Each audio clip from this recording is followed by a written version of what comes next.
พวกเขายังเคียงข้างคำแพงลงมาเนี่ยเขาแห้งแห้งพวกกล้าไปแย่งยานมีเวรกรรมหากเจ้าสำใดแต่เฮาก็บอกกล้าเว้าย้อนมักเมียเขามัน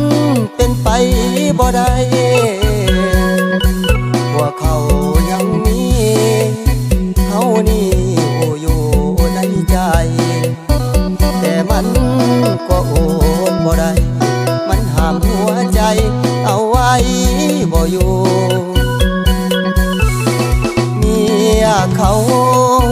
แต่ว่าเฮานี่หลงมักให้ยอมอกหักย้อนไปมักเมียเขาสิเฮ็ดจังใดหัวใจอ้ายสิลืมเจ้าโอ้อยู่เมียเขาแต่ว่าเฮายังหลงเมา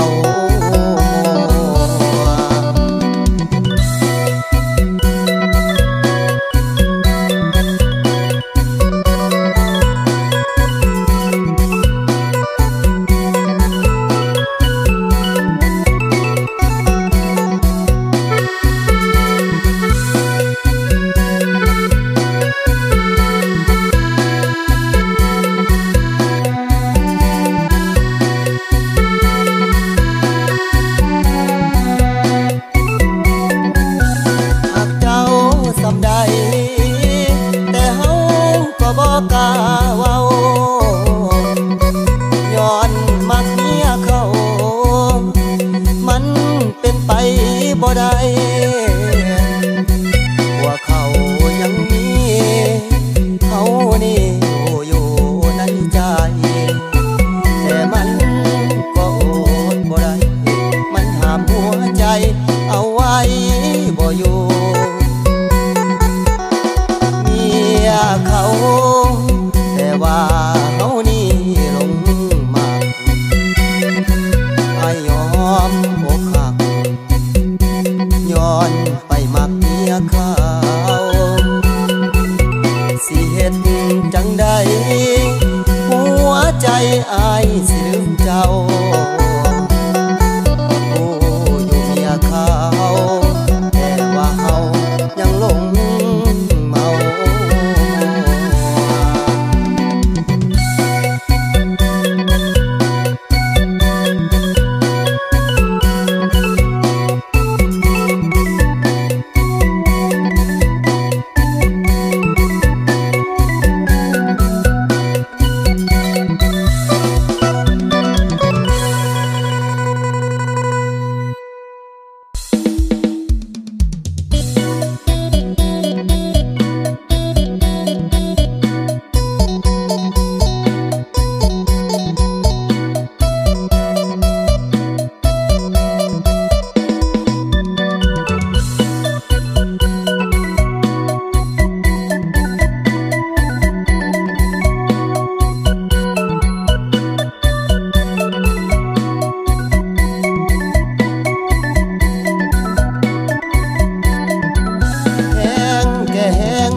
คือจังบูฮันเพิ่นเว้าคือมะพร้าวห่าวแห้งแก่แห้งมีราคาคันใดผัวเฒ่าซ้ำขึ้นสวรรค์พุ่นนาบูฮันเพิ่นว่าได้ผัวเฒ่าซ้ำได้มูลมังเอาโลดน้องเอาผัวเฒ่ามาเป็นสามีมีแต่แนวดีผู้เฒ่านี้มีดีหลายอย่าง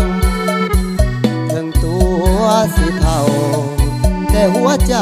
ยังงอนยาวๆเอาโลดผู้สาวเอาผู้เฒ่ามาเป็นสามีแห้งแก่แห้งมัน สำคัญ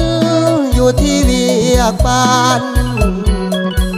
เวียกเขื่อนเวียกสานไอเฮ็ดได้บ่มีปัญหาถึงแม้นสิเท่ายังไว้ไฟ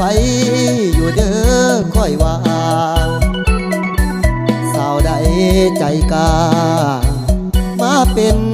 เมียของคนเฒ่าเท่าแต่กายแต่แอวของคอยยัง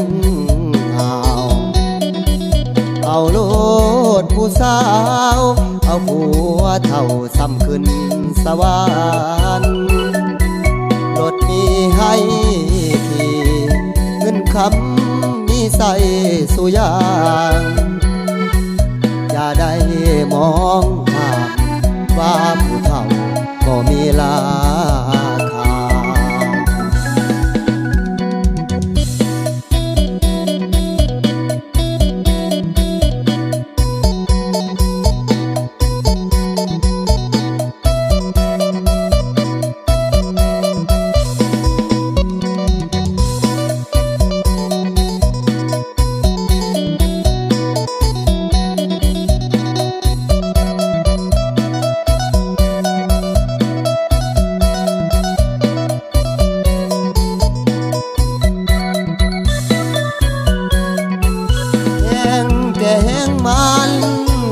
สำคัญ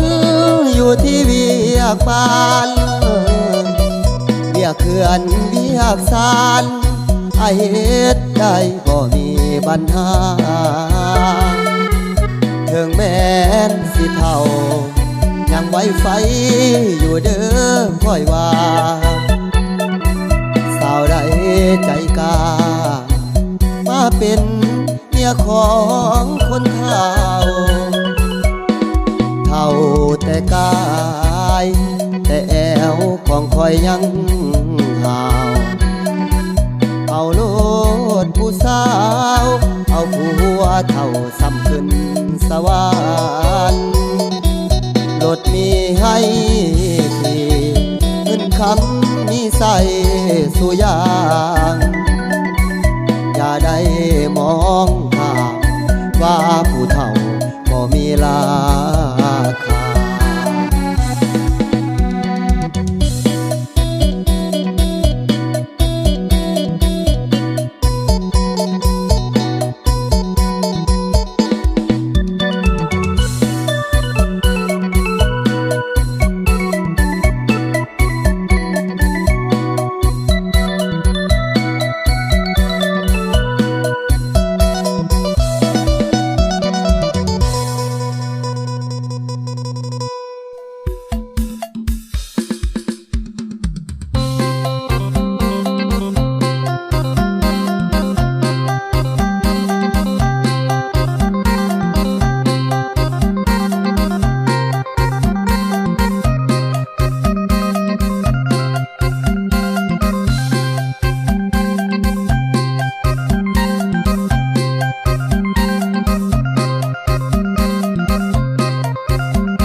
แห่งสู้